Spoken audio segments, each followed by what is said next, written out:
Hey, welcome to the Copy Closer podcast. Today, I've got a really cool guest for you guys. It's like my good friend, Jason K. I met Jason actually by playing poker. And one of the things that kind of got me into poker is that I started realizing you meet people from all walks of life.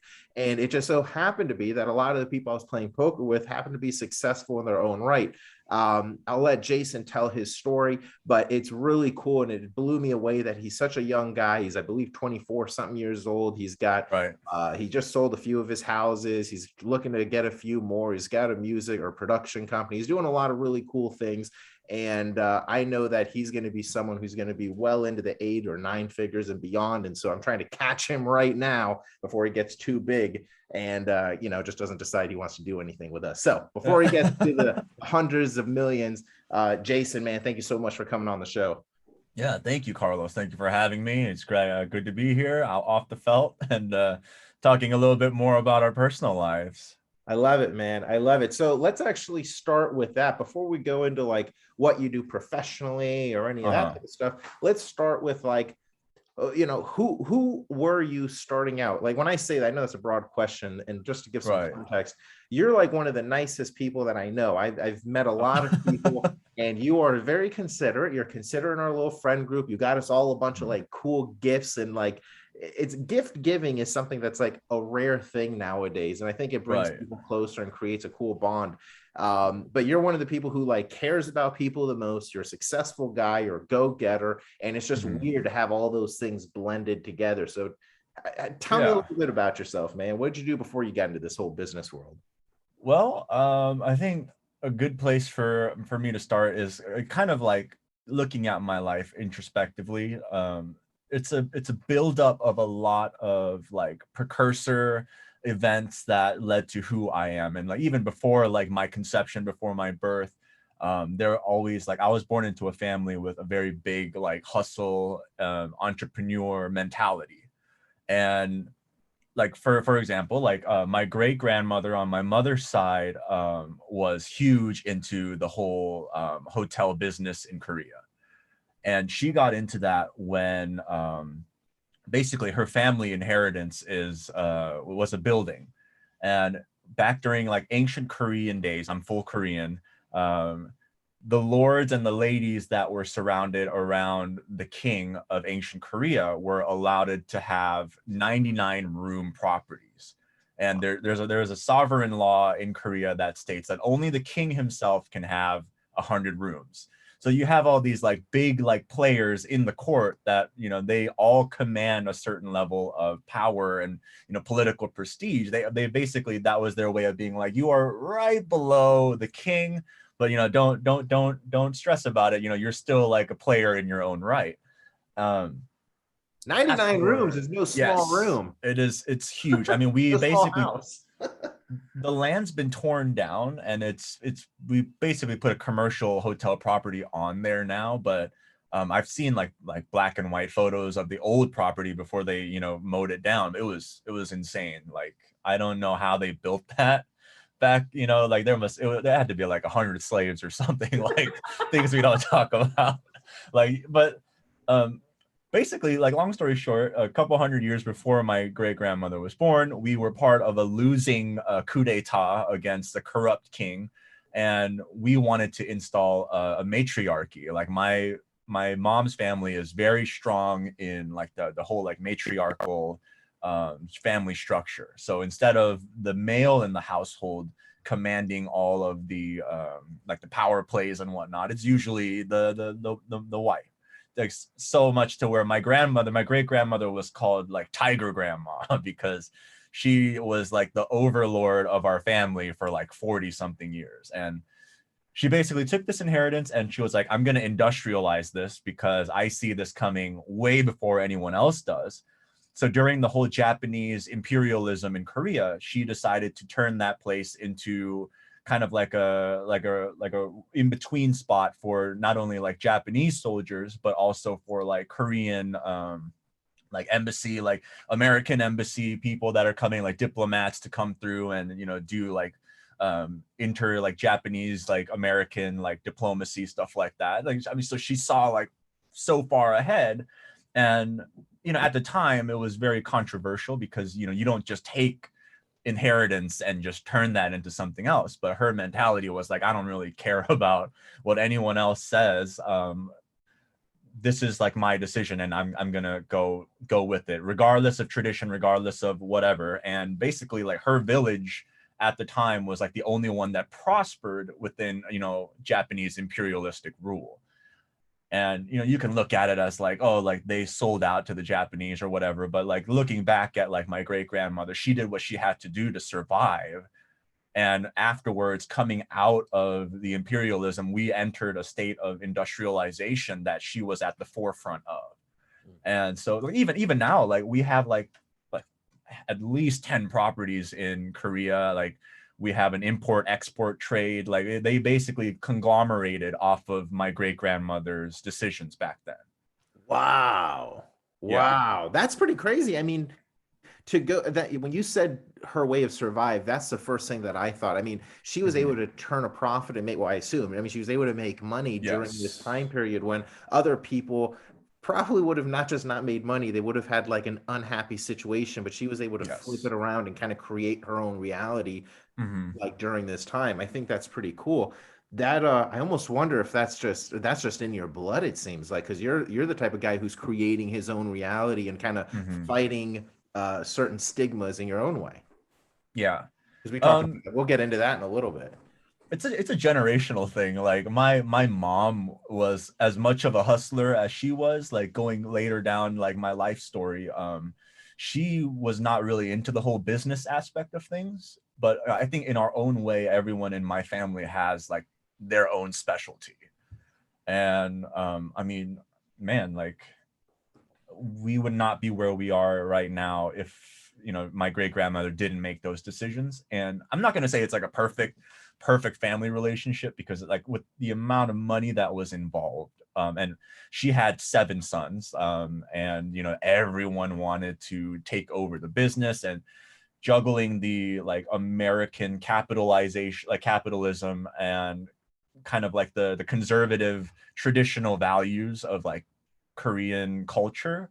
It's a very weird, like, a lot of like inner like political play, that kind of like, oh, this guy and versus this guy. And like, my mom growing up saw like what that can do, like having so much money like between family members, and just basically turning it into a business, and she didn't want to be a part of that. So my mom, the only way out for her was education. So she was part of like, I think like the first presidential transfer program between America and Korea. And she beat out like 30,000 candidates or something from her school district to be part of this transfer program. Wow. And she made it over. She was the first generation Korean to make it over and receive a full-on education in America. And she vowed, oh, when I have a kid, he's going to be able to do whatever he wants to do and whatever like he should do, versus my family's stigma of, you're born into the business, you have to, like, every move you make has to further like the family name.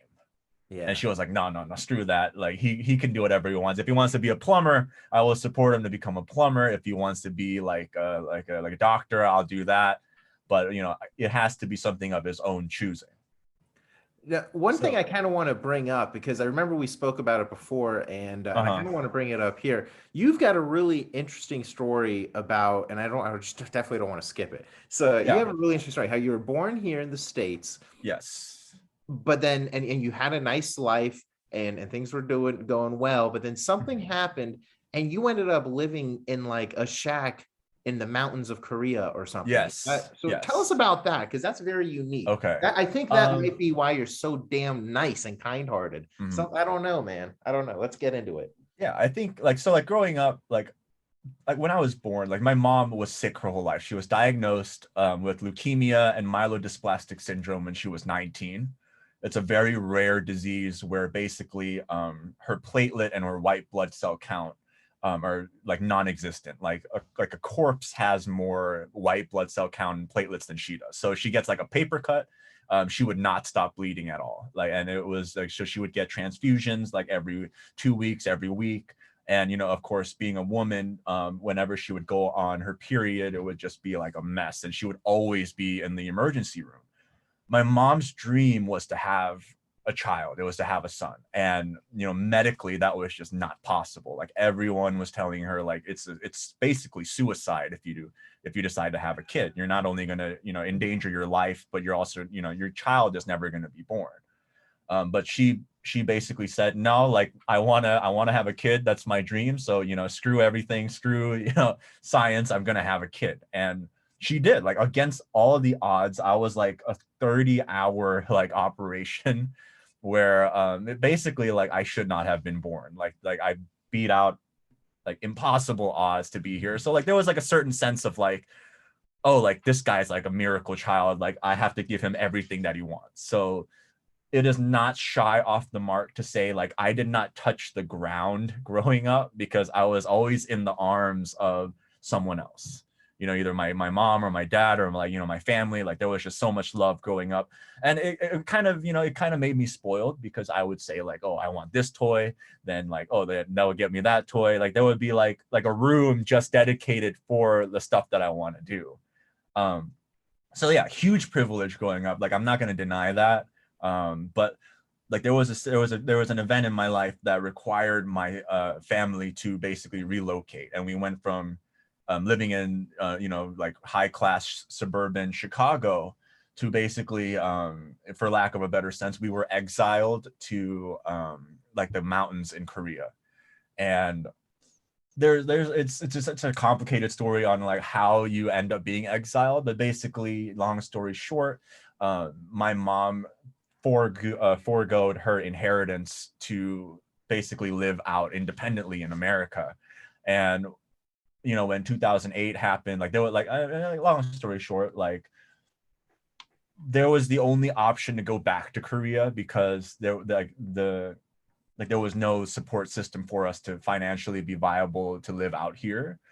And but because of the decisions that my mom made, the best that my family was willing to do was to provide her like an exile. Like she was not allowed to go back into the family business. She was unwilling to have me join the family business. So that kind of made things even more bitter. So, I mean, like we were homeless in Korea for about 4 or 5 years. And we lived in a shack with like no electricity, like no plumbing. Like we were basically like, we had to forage for food, or like we would barter and trade like firewood for like food out in like really like Hollywood level of like third world country, like Asia. I feel like I'm in anime. Yeah. And like, you know, like it was tough, like, because, you know, you go from someone that can just say whatever they want to have, and then to go from us to a spot of like, oh no, we can't afford that. Like $100 a month was like such a big expenditure for us to like that psyche. Like growing up, like there was a lot of like I had to break out of this mentality of like I wanted to reclaim like the privilege and the prestige that was in my eyes taken from me like unfairly. And so like in my youth there was a lot of like anger growing up. Like I understood like what I had to do to get back what in my mind that I've lost, but also like I was too young to really understand like, hey, sometimes you can make all the right moves and you can still, you know, you can still lose. Like that's life, you know, like that's poker, that's life.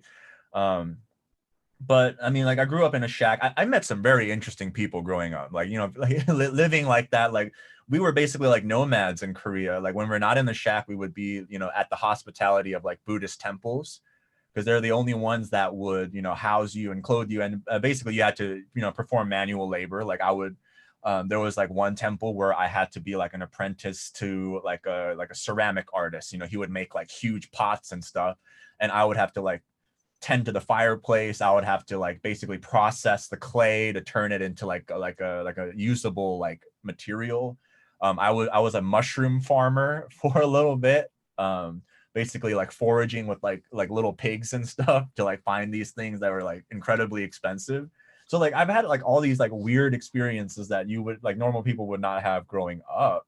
that I kind of feel like made me realize over time, like these people were like incredibly talented, like incredibly like skilled, like masters of their craft. But like everyone in Korea kind of like, once you reach like a certain level of skill, you kind of become pretentious in a way. It's kind of like in the culture, like you're treated like a doctor, you're treated like a sage almost, and like it kind of builds like this level of like superiority.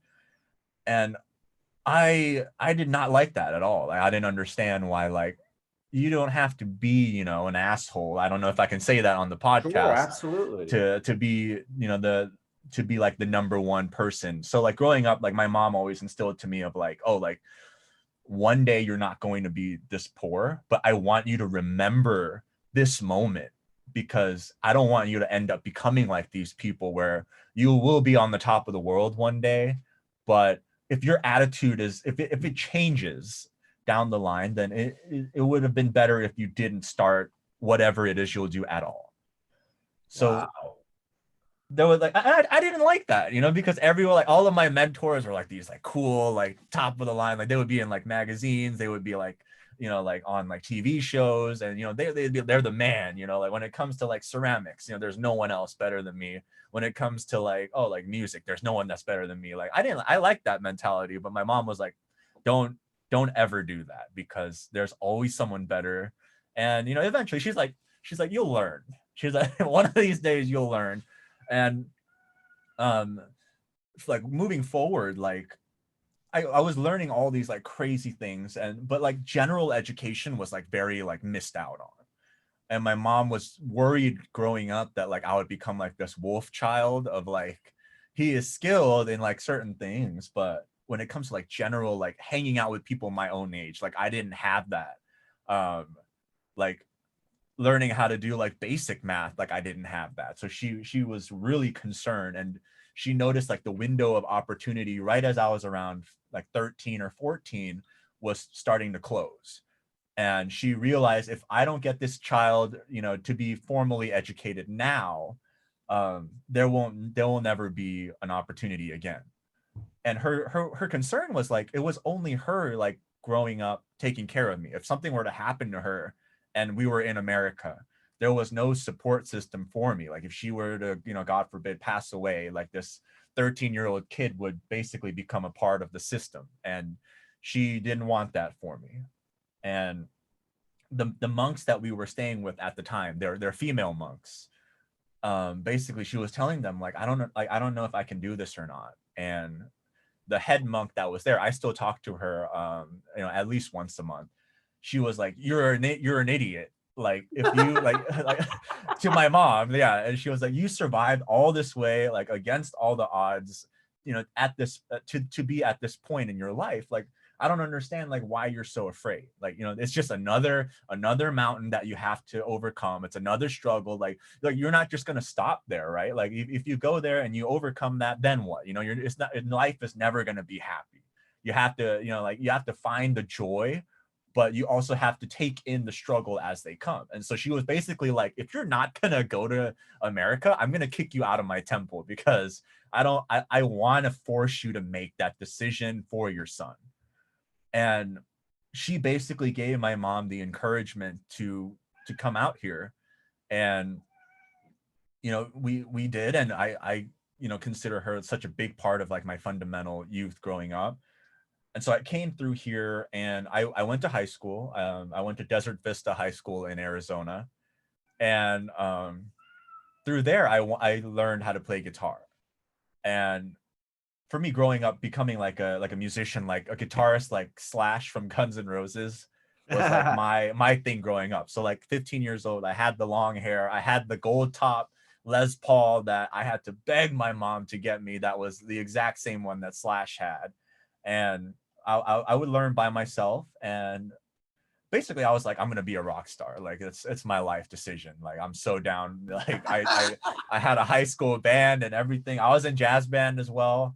But like, so my mom was like, okay, like, well then, you know, let's, you know, record demos and send them out, and maybe, you know, you can get some interest. Because she was like, okay, I think you're getting a little better at playing and whatnot. So she with a big heart, she got me like this audio box, like $100 recording interface, and I was recording my solos, and they sounded bad, like really bad. Like, and I was so disencouraged, because when I was playing it, I was hitting all the right notes. I was, doing everything right. And then I would hear it back through my headphones, and it just sounded so bad. And I remember like crying to my mom, and I'm like, I can't be this bad at playing guitar, right? Like, I practice like, 7-8 hours a day.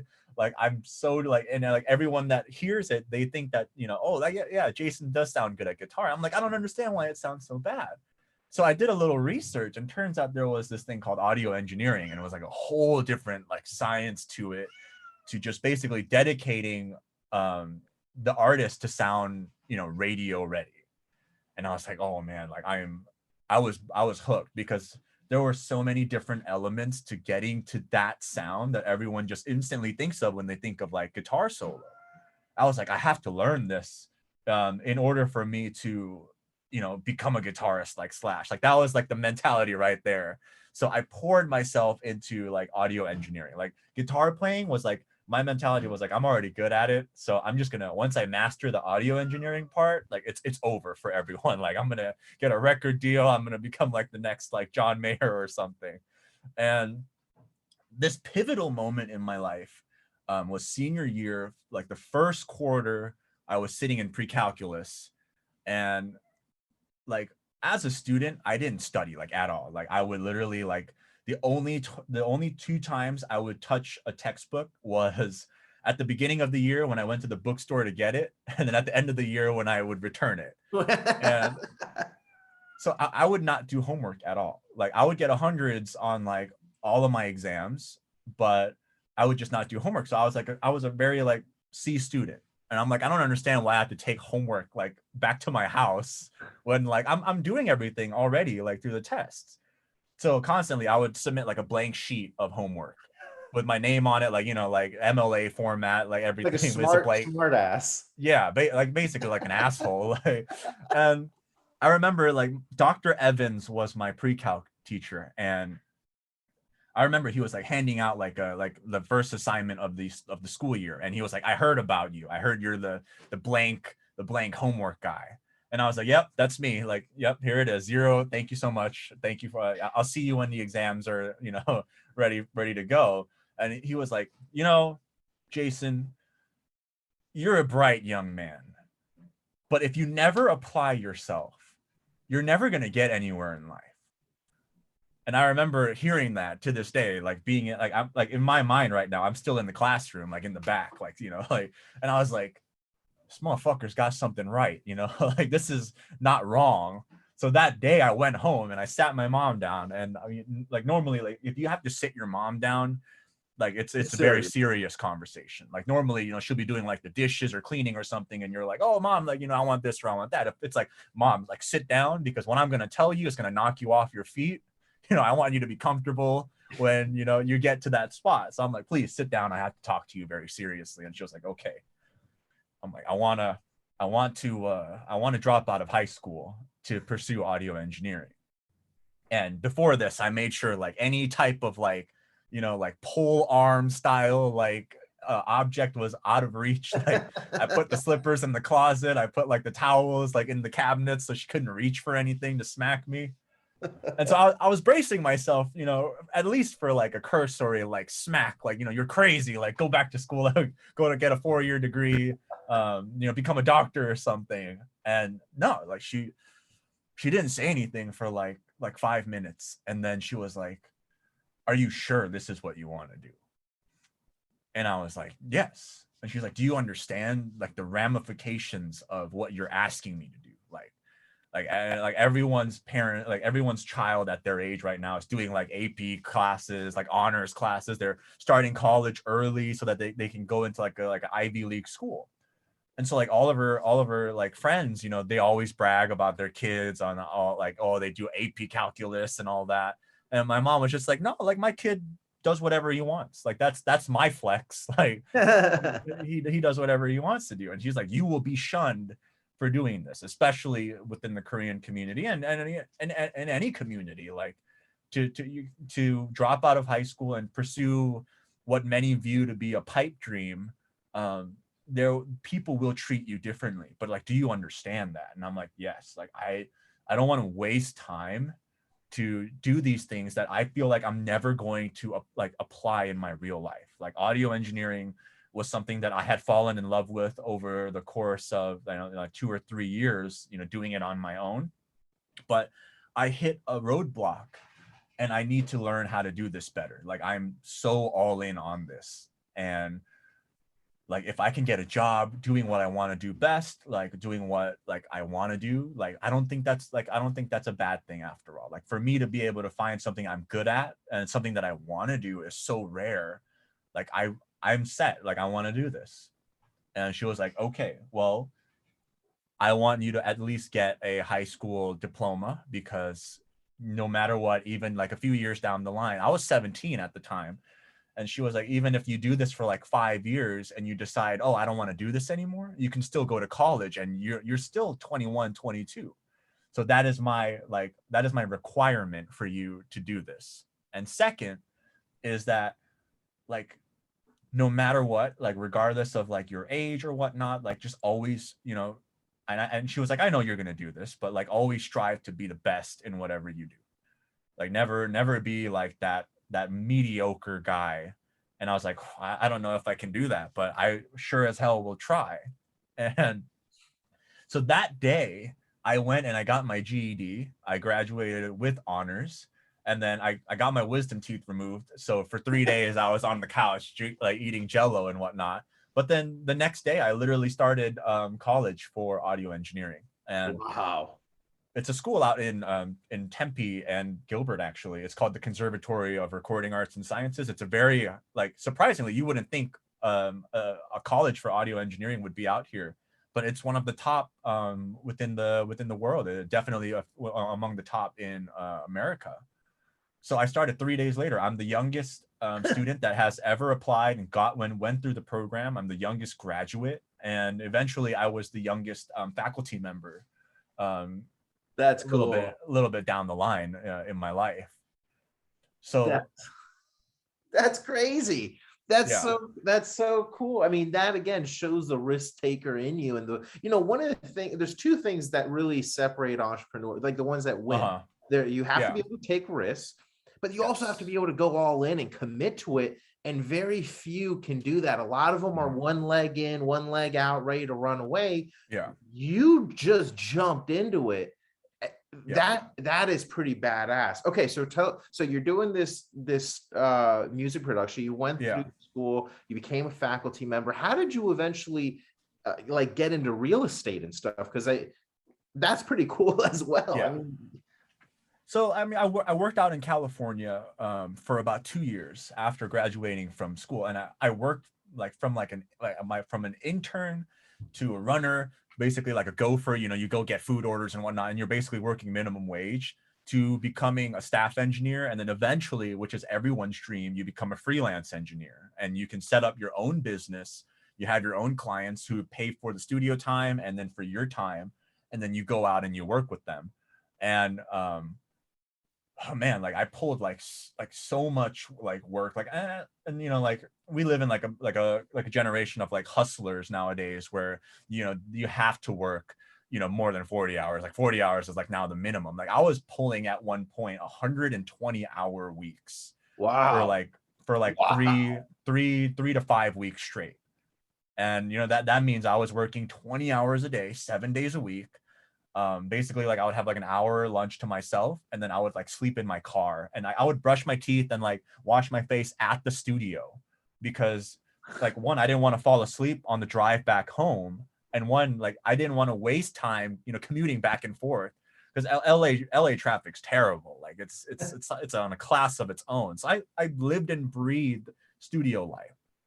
And as a runner, basically you basically have to wait in my industry for an engineer to like either retire or like die, because the competition is so fierce, and either you're going to be someone or you're not. And there is just zero regard for your health and your mentality in my industry until you get to a point where you are somebody. So I knew that going in, like it was a life or death situation for me where like I cannot fail here. You know, I was at a point where I wanted my mom to stop, you know, being worried about finances. I wanted to, you know, basically just have a nice life now. And so that meant that the financial responsibility fell on me. So, I mean, there, like eventually, like I became a freelance engineer. I transitioned so fast, like within like 2 years is basically like from a runner to an assistant engineer is like the average length of time. For me, I was a freelance engineer and running my own sessions with my own client base with basically within a year and a half. Wow.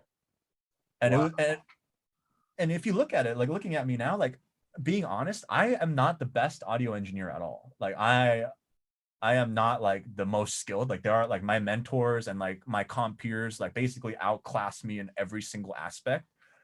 But I just had a way of like, if you really look at it, you're stuck at the studio with someone for like 16 hours for like 5 days. You have to like the guy.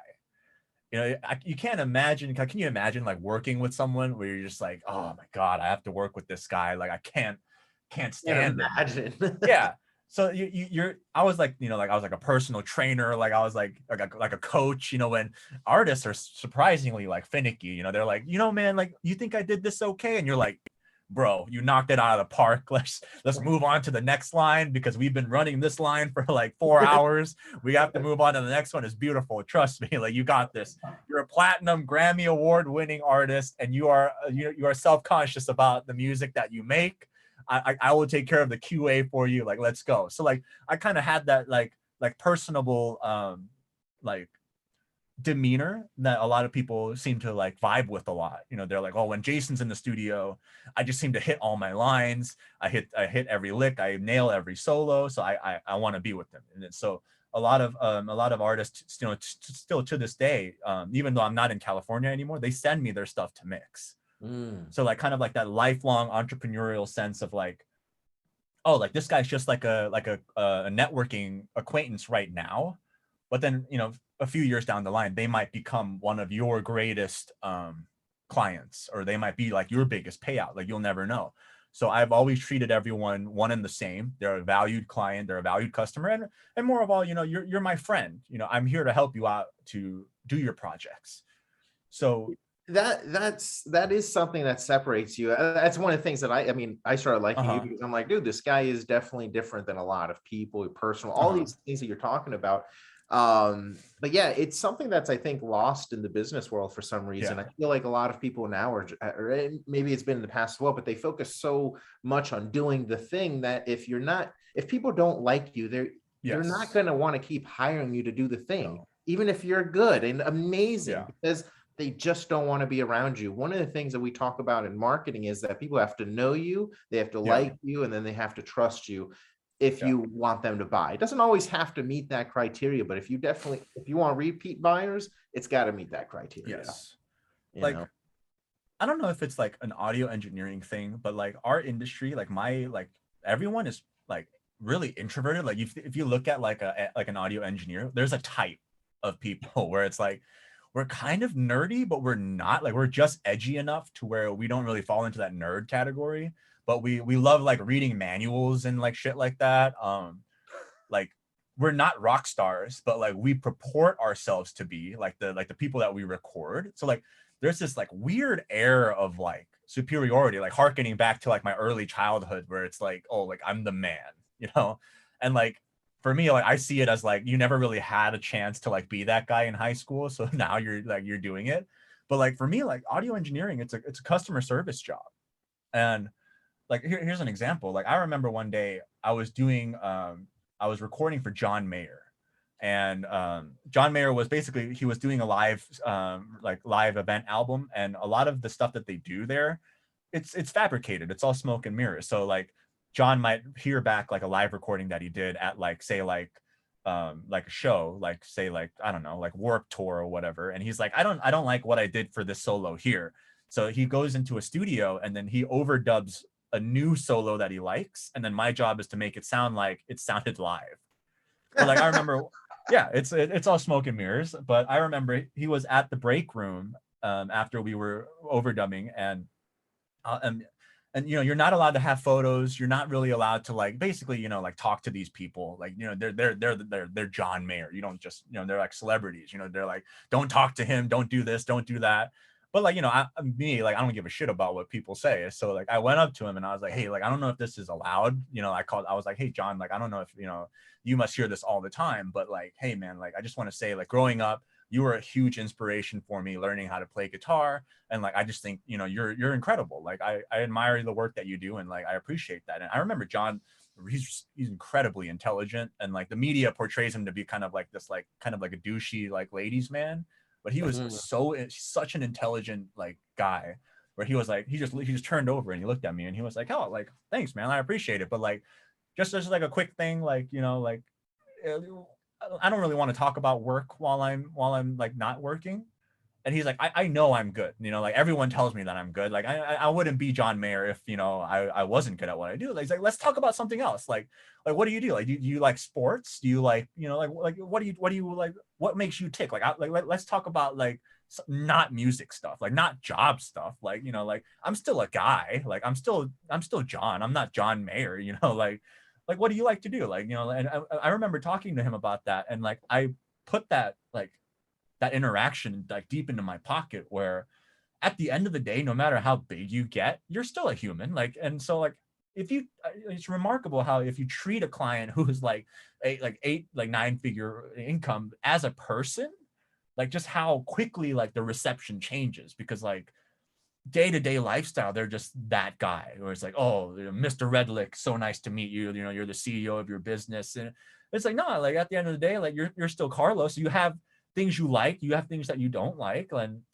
it's so tiring, I feel like, to be treated as like that guy all the time, like Mr. CEO, Mr. President. Like if you treat them as a human being and you make that human connection with them, like I think that's like the slam dunk connection, like for sales, for business, for anything. So I've always kept that interaction like moving forward with people.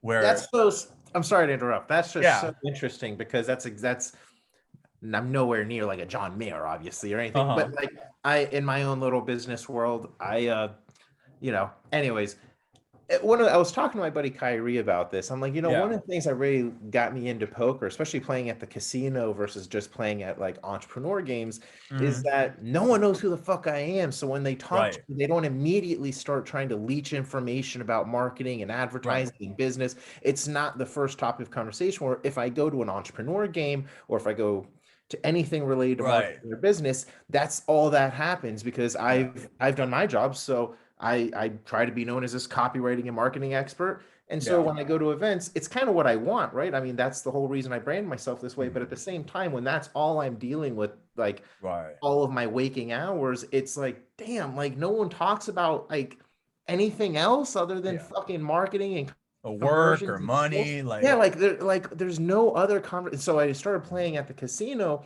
I'm meeting other people that don't know shit about me, that don't give a fuck about my business, and we're just talking about now. I don't watch sports, but they'll talk about sports. I'm like, okay, people still talk about this shit. I'm like, where is this conversation been? So as you're talking about that, I'm like, wow, one of the biggest appeals to me at poker was like, I just have other conversations that don't always have to do about business. But what's funny is I've become friends with a lot of people in the poker community that I have done business with, but we start off that way. We started off just talking like normal fucking human beings, and then it turned into business because we just became friends. It wasn't just anyways, I didn't mean to cut you off, but it was just very interesting. I'm like, wow, I feel like he's just talking right to me. This is like being the businessman, it's tiring, right? Like everyone constantly asking you for like, oh, like how did you make that much money, or what can we do? Oh, like let's work together. There's no more like, hey Carlos, like how are you, man? Like, what's up? Like how's your kid? How's your wife? Like let's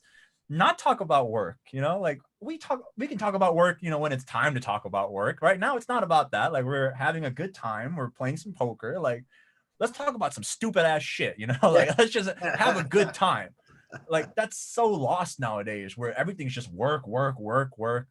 Like I remember like when I first met you at a game that was with other entrepreneurs, and I remember like I don't know if you remember this, but I asked you what you do for a living, and you're like, oh, like I own a business and I do that, and I'm like, okay, cool. mental note, Carlos has a business. Like, let's figure out what he does or ask him later.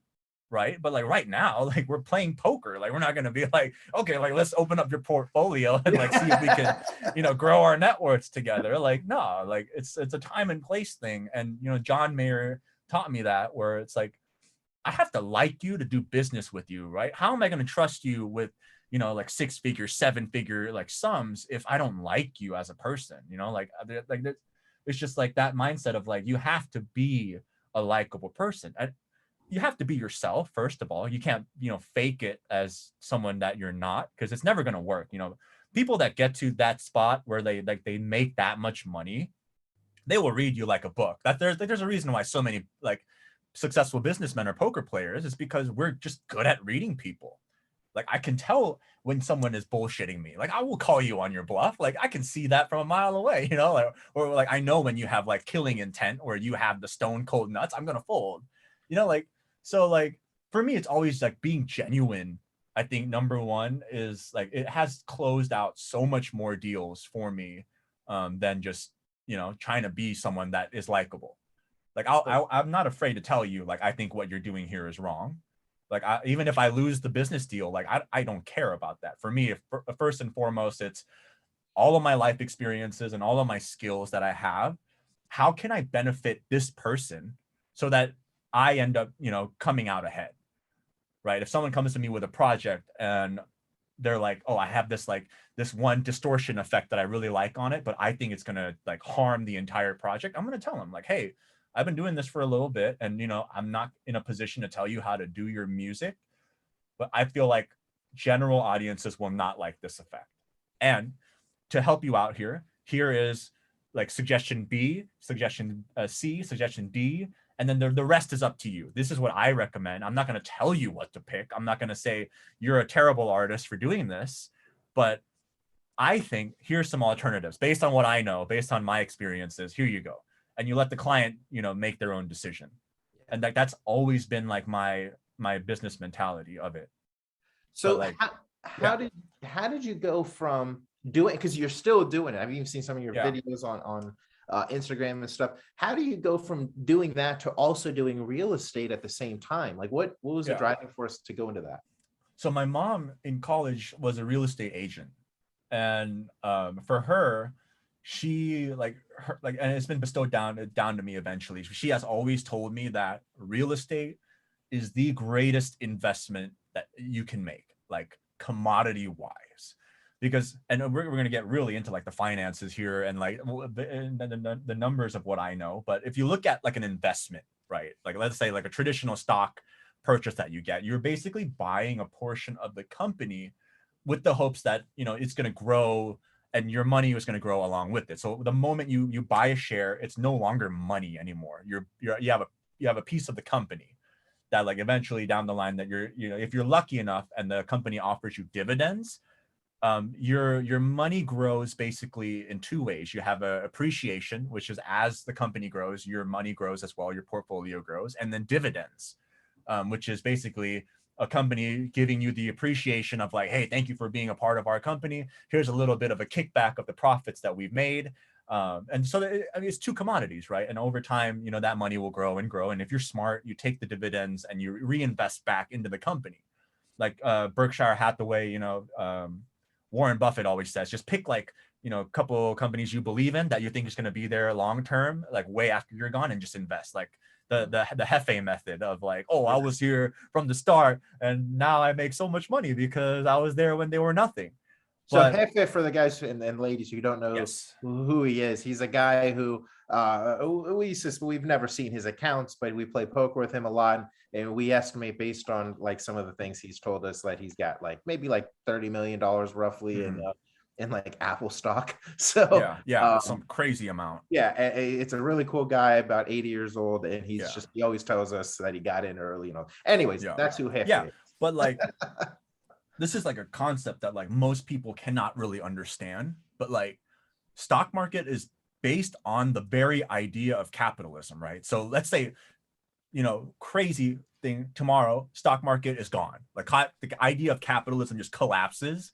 Your money's gone, right? There is nothing to show for if the company itself goes underwater. Like we've seen it with Enron, where everyone was like, Enron, 1,000 years, like it's never gonna go under. And then one day it just poof, and then people lost so much money there.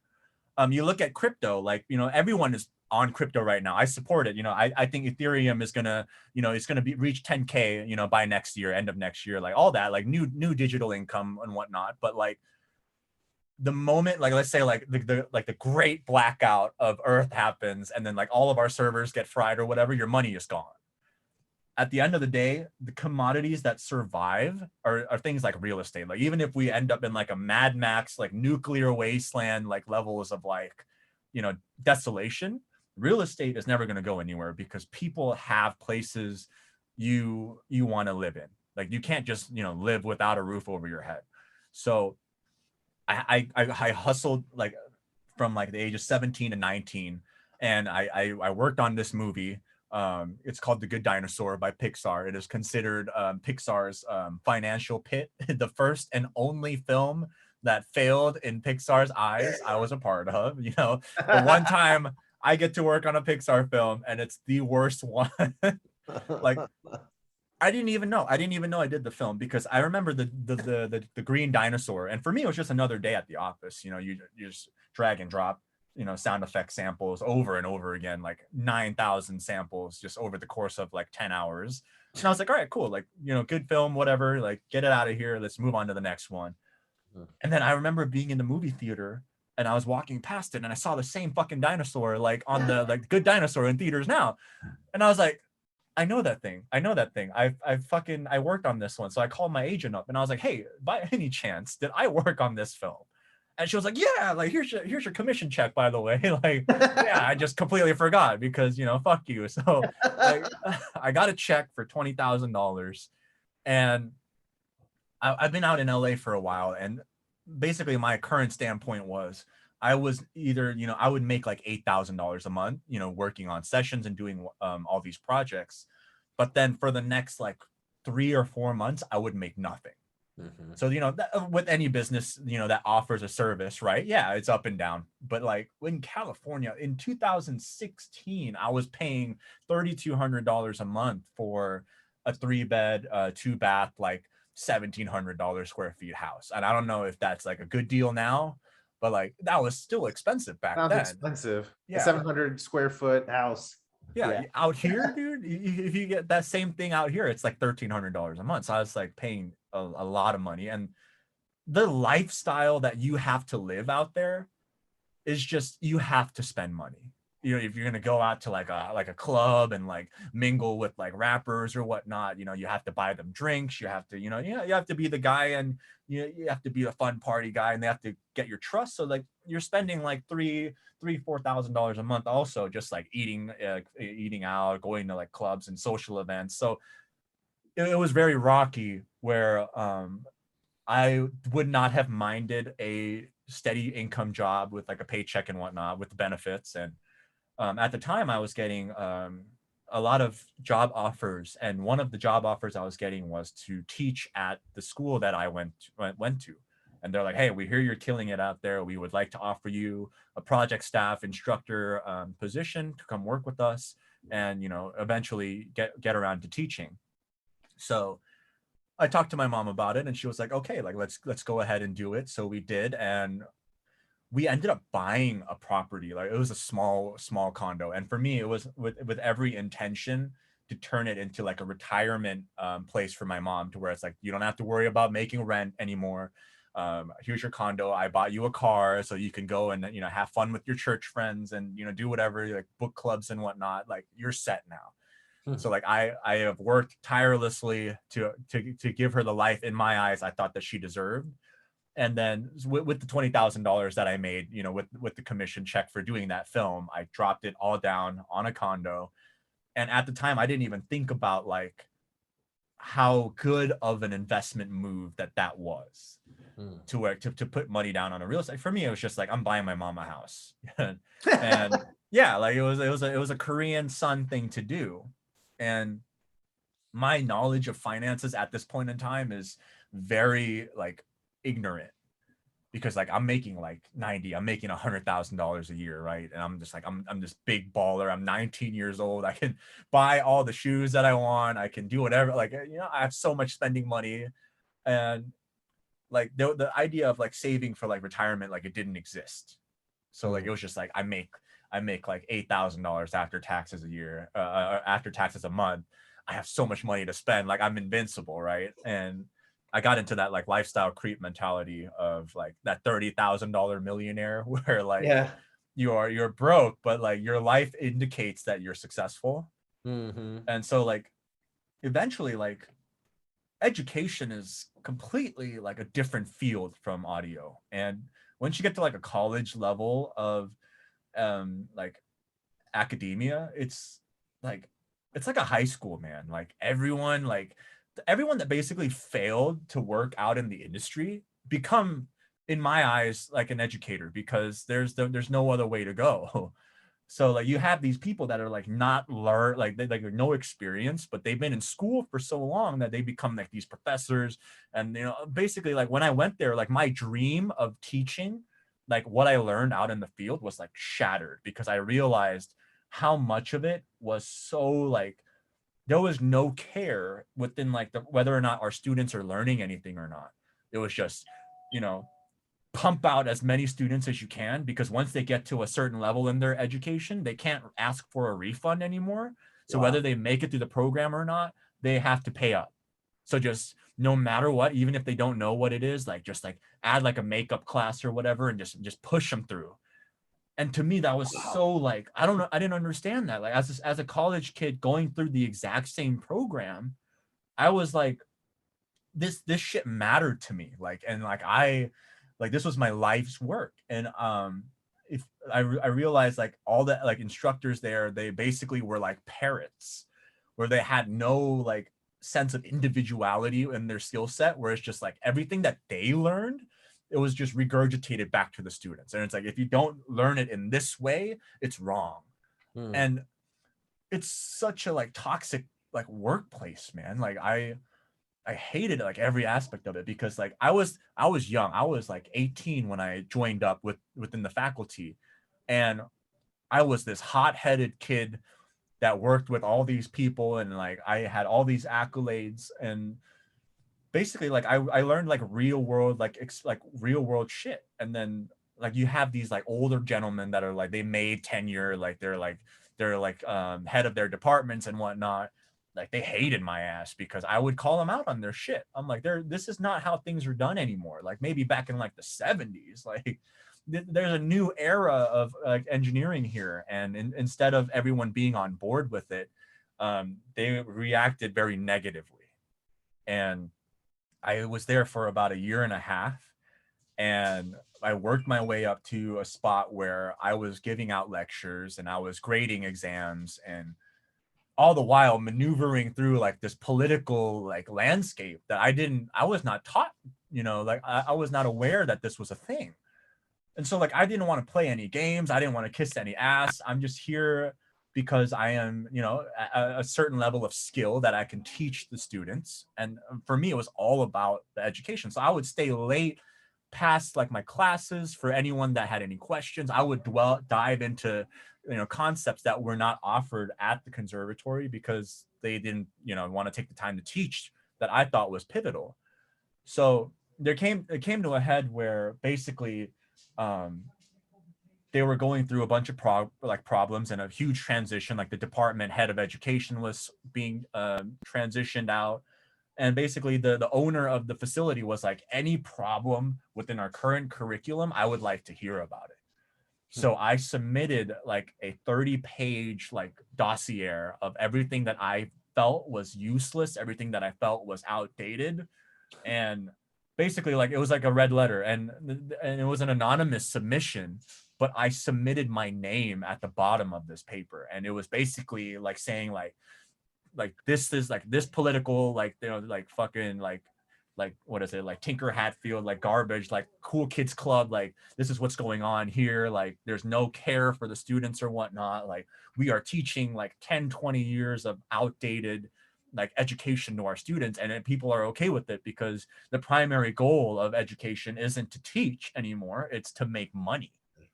And looking back at it now, if it was me now in that spot, I would have fucking made everyone like my bitch, like knowing like the aspect of maneuvering and like the political but I was a young kid. And for me, like I wanted to play it straight. I wanted to be honest, and my mentality was like, that will be rewarded because I work hard and I'm skilled and people like me. Like, and I wanted to be that guy. Like, I don't know if you watch Game of Thrones or not, but like, I wanted to be like Eddard Stark, like an honest man. And we all know what happened to Eddard, towards the end. And, contrary to like my boss, I asked him, like, when I submit this is going to cause so much shit because a lot of people's names are mentioned in here. Like, they're not going to be happy. I want you to read it first before I submit it. Like, and like, will you support my decision? Because I put first and foremost the education of our students first. And he said, yes, I support, like, no matter what happens, you have my back. And so I submitted the dossier, and then boom, I got fired because everyone was up in arms about it. And I was just so like disgusted with how like everything was like just a political power play. And no one cared about the education. So I was like, I'm out. I don't want to be a part of this anymore. And I had the option to, either get fired or leave. And, being the prideful guy I was, growing up, who I was taught to be like my core ideals, I left. I could have let them fire me and then submit, claim unemployment or whatnot. But I was so prideful in that what I did was right. I was like, you don't fire me, I leave. Yeah. Yeah, it's such a stupid, like, young kid, like, romantic thought. No, but it kind of shows your principles and stuff about it too. You cared Yeah. about that more than you cared about your paycheck, which is a big thing. Yeah. I mean, that's it's like real integrity there. It was never about the money, like, for me, doing that. And so, like, I'm unemployed, right? And to go from like $8,000-9,000 a month to like nothing. And for me, my mentality of saving at this point in time was non-existent. Right. I was like so bitter, and I was like, I can't believe I started from a shack in Korea and I got to this point where there's respect to my name, and like I'm like 20 years old, and this is what I have to show for it. And my mom, basically told me, like, I tried to warn you with, becoming that guy, but like you didn't listen, and like I didn't expect you to listen. But like this is a learning moment for you moving forward in your life. One, it's not about how much money you make; it's about how much money you save. And two, like you didn't invest any money while you were working. She was like, and she sat me down again. A lot of these sit down sessions formulate who I am, and she basically was like, this is how much money you were making, and this is how much money you were spending, and this is how much money you were spending unnecessarily. If you took that money and you invested it, this is where you would be right now, with your life. And I was like, holy crap. Like the mentality that we have growing up was like, you go to a 4-year college, you take out these student loans, like you give a child who has no concept of managing money the ability to take out 6 figures in loans with no guarantee of employment or whatever. And, you give these like out of college deals, like 0%, whatever. We'll give you $1,000. You can get the shiny car that you want. And you're basically being trapped for like the next like 30, 40 years just to pay off all this crap you don't need, because they need you to work. Like our concept of capitalism requires people to work until they die. Like, you like, there's no escape. Like, and so I remember sitting there with my mom, and I was like, holy crap, like the whole thing is a lie. Of like, if you work hard and you stay with the company, like me, like I gave everything to my, like to the conservatory, like to this day, like looking back at it, growing up, there were some immature moments that I had, but no one can tell me that I did not, give my life for the betterment and like the education of the students. But like, it was all a lie. You can give your whole life up, and then the moment you slip up or the moment you show any sign of weakness, they replace you. So I remember there was like, I have to get out of this like I cannot like do this life of like 9 to 5 working, you know, just to pay everything off, just to live with the Joneses. And I was like, this is my formulated plan. I'm going to start a business with like the clients that I already have. And like, I want to break free from this expectation of working until you're like 60. And then the moment you get to enjoy your retirement, you die. Right. as bleak as that is, right?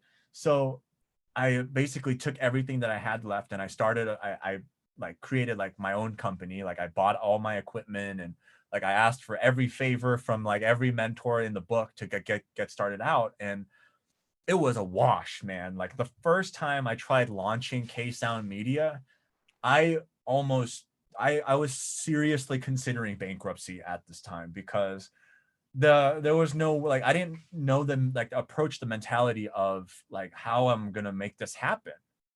I was just like, you know, like again, like that bullheaded charge into making, you know, that move. Like my whole life has just been like, I see what I want to get it. Okay, let's go. And this was the first time where I actually had like adversity to do so, where it's like the reality of life is like every business owner struggles with like this, like if it's not like if you don't succeed, you fail. Like and failure is not, oh, I'm gonna go get a better paying job. Failure is like you have your house tied into this, you have, you know, your entire net worth tied into your business, right? So that's like real risk that like most people don't have. They don't have to be put in that spot to where they have to make these decisions to support their families. And so like everyone that's like, oh, I'm going to do a business or I'm going to do that. Like that was my mentality of like, I'm just going to start a business. I'm going to make 6 figures out the gate. Like it's all like cookies and like gravy. Right. But it wasn't. The reality of the situation is every business owner that is like, let's say like they make like $200,000. They are working at least like double the equivalent amount of what they would do if they're working somewhere else. But like we do it because it gives us the freedom to do what we want. Like we don't answer to anyone but like our clients and whatnot. So like I had like $60,000 worth of like business loan, and like to the average person starting up their enterprise, that's low. You know, some people might take out like $500,000 to like start like a restaurant or whatever. But like for me, like it was by myself. And the amount of money that I was making back then starting out, like 60 grand was like everything I had to do this. And it was not working out how I wanted it to. And I can like, you know, later go down the line of like what it was that was causing so much like business struggle. But like I had such a hard time like between like 2018 to 2019. Like I lost my mom. Like my mom growing up, I was constantly told that my mom was going to die. Like, you know, that was just like a surefire thing. And when she was initially diagnosed with her sickness, they gave her 6 months to live. And through sheer willpower and, you know, through the grace of God or whatever it is, you know, whatever you believe in, right? She powered through like almost like 27 years. Wow. And my mom was basically when she was born, when I was born, she was like, please let me live until this child is 10. No matter what, just let me get there to where I can see him turn 10. That way he's not going to be able to, you know, he'll be able to fend for himself a little bit. He'll know, like, you know, I'll teach him how to fend for himself. And then I became 10. And, you know, we were out in Korea, we were in a shack. Like no one cared about us. It was just me and her, and then her mom, my grandmother. And she realized 10 was too young for her to just leave. And so she was like, please, like, no matter what, let me survive until he becomes 18.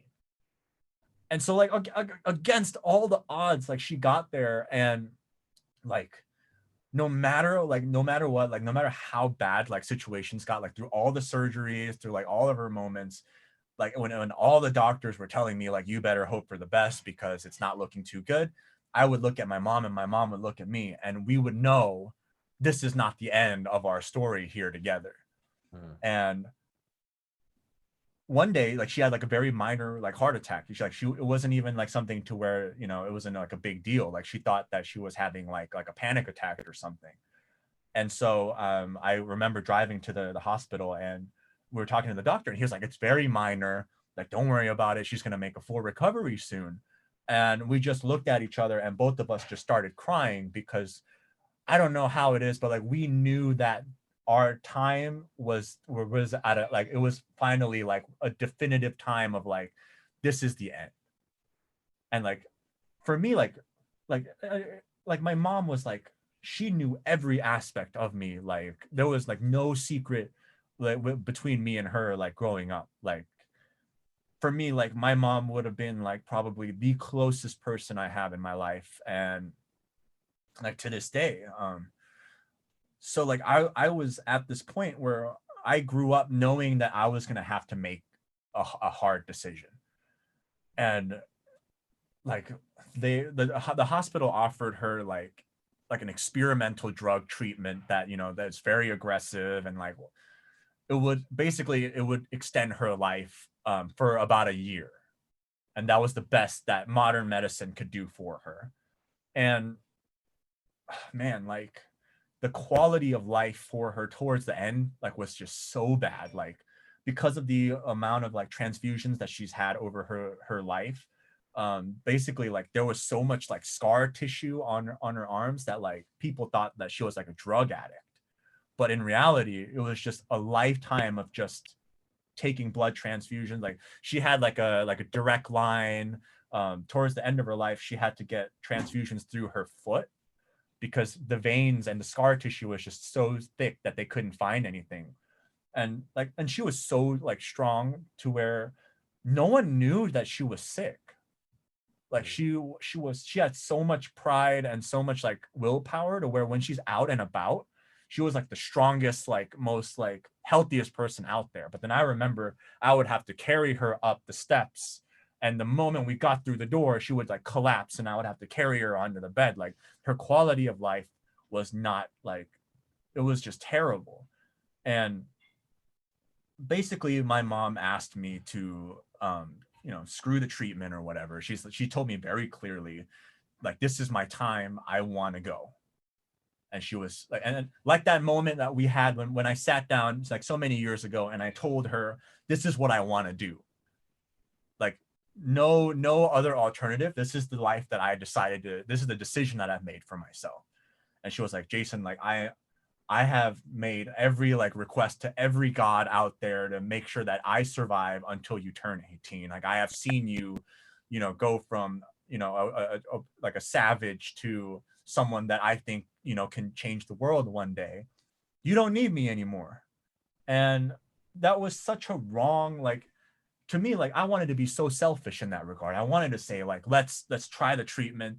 That way I can still get like 1 year more time with you. And, you know, just like, you know, like I was not ready yet, but I had to honor someone that, you know, gave up her life so that I could have a shot on my own. And like my mom knew that, you know, whatever hopes and dreams that she had growing up, she would have to throw away, and basically like in traditional Korean fashion had to do whatever she could so that I could be set up for success. Like you look at all the like first generation Koreans that are like doctors and engineers in Korea, they came over here to become like a laundromat owner, or like a sushi restaurant owner, or like a janitor, all to like give their child a chance to live the American dream. And my mom was no different. So I could not tell her, I don't think that's a good idea. For me, it was just only like I had to like shut off a part of myself and just say, what do I have to do to make this easier for you?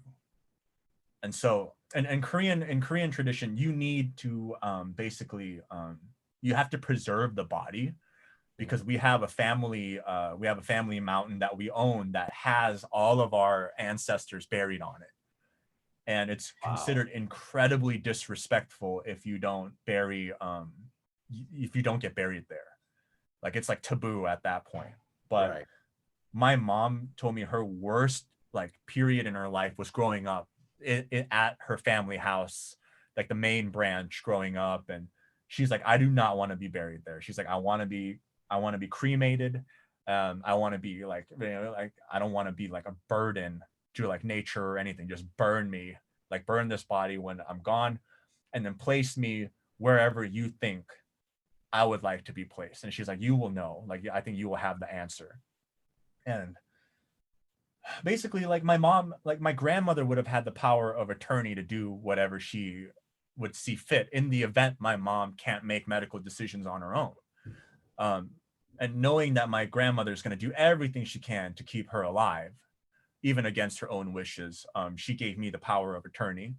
And I basically entered her into hospice care with palliative care, where basically they make it easier for you to pass on. And like it was tough. Like to this day, like my family like consider me like the murderer of my mom. Like it's crazy, right? But like I remember before I left, like before my mom's family left, my grandmother pulled me to the side and she said that I blame you for the loss of my daughter, and that I hope that the pain that I'm feeling and the pain that you're feeling is something that you take with you to the afterlife. And I did. And like at the time, like I showed no outward emotion. So there was so much like talk about like, oh, like I'm basically killing my mom because I want to get like insurance money from her, that they didn't know that because of her condition, my mom never was able to get life insurance ever. And just the idea of like accusing someone of that, like then these were all people that like on my mom's like deathbed were basically saying like, don't worry, I'm going to take care of your son when you're gone. And the moment she passed away, there was just nothing. I was basically condemned to live my own life. And like no one has mourned harder than I have. Like to this day, man, like there are certain times where I think I'm okay. And then like I'll have a dream, and then in the dream my mom is still alive, and like I'll run into her like on the street, and she'll be like, oh my, like what are you doing here? Like fancy seeing you here. Like I don't know, like, well, like it's been such a long time. Or like she'll be hiding in the closet somewhere, like when we were kids playing, and then she would come out and she'd be like, oh, like why are you crying? Like I was in the closet, I didn't mean to scare you or anything like that, I just wanted to play a good game. So like to me, like it's still such a huge part of who I am. And before she passed away, like and there's a moment in like when you're about to die where like you're perfectly fine, where like she had one good day where she was just 100% like herself again. Like she wasn't delirious anymore from all the pain medication. She wasn't in pain because towards the end, like her liver was destroyed. Her heart was just barely, like she had like irregular like rhythm. She had shingles, and like she was fine. And basically we had this like conversation, just like a completely normal afternoon, where she was like, the business that you're struggling so hard to make successful, like I want you to remember the joy that you had making music. Like now you're at this pinnacle of your career where you can make the songs that sound like the radio that you always wanted to dream of. But like when I hear you working and I see you working, there's no joy.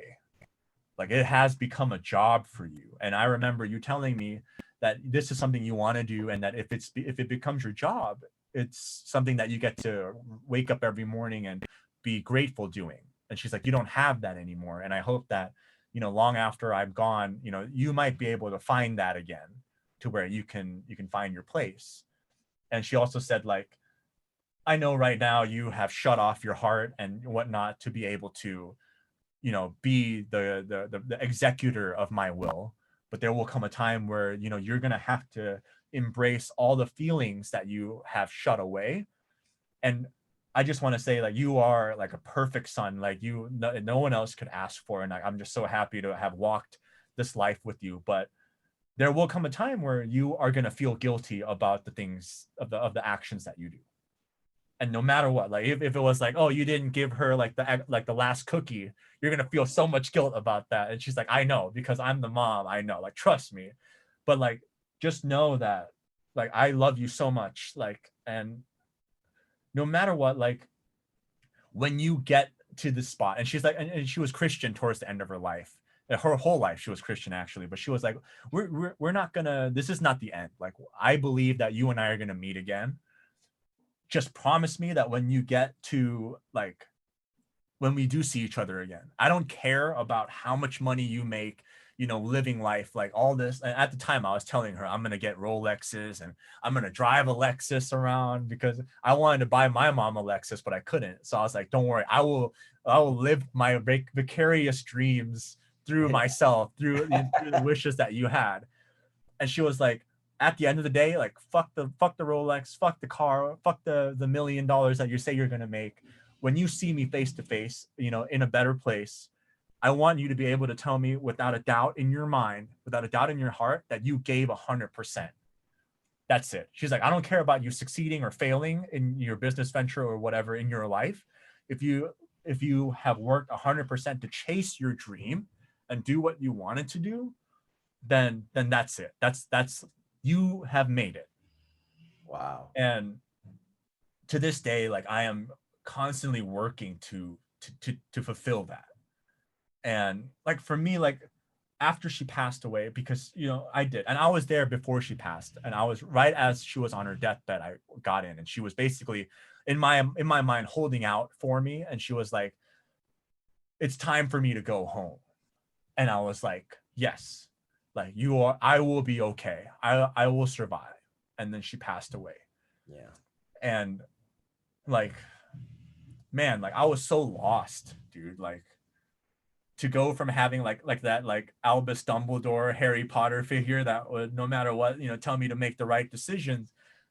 Now I'm in the big boys club now. I have to, every decision that I make impacts me in a way.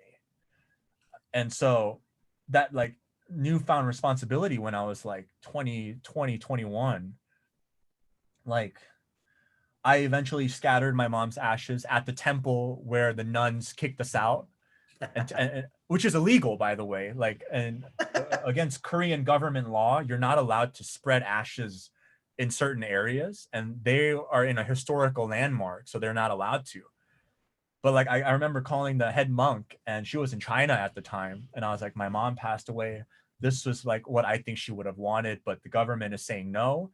And the head monk was like, fuck the government. Like, this is my mountain. She's like, this is my mountain. I get to do whatever the hell I want. She's like, if you can bring your mom's ashes here, I will set up a temple for her. Wow. Which is insane. And to this day, it's there. And I'm just waiting for COVID, like, restrictions to lessen.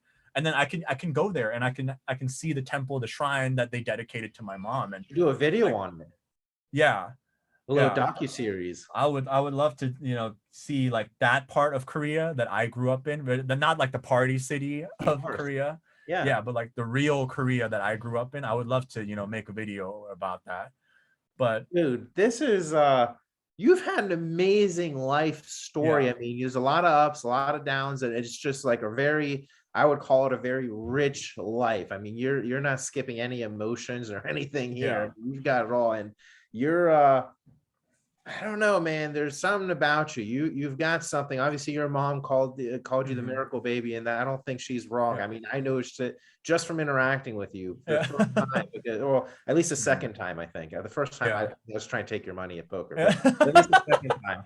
But thanks. That's, you know, sometimes you meet people and you're like, wow, this person. I don't know what it is, but there's just something about them. And so you're one of the, I haven't seen a person like that in a while. And so that's why I wanted to interview you. And I was like, there's something about this guy. I don't know what it is, but I know it. I've always been right. Every time I've said that, that person has like gone on to do amazing things. So I'm happy you were able to come on this show, man. Where can people find you if they want to connect with you a little bit more? You know, right now it's just Instagram. I am a very like socially, like, I don't really like to post my life like on social media. I like to make my moves in darkness and silence, you know. So like you and I talked about, like, half people wonder, like, how does he keep buying this stuff? How does he keep making these moves?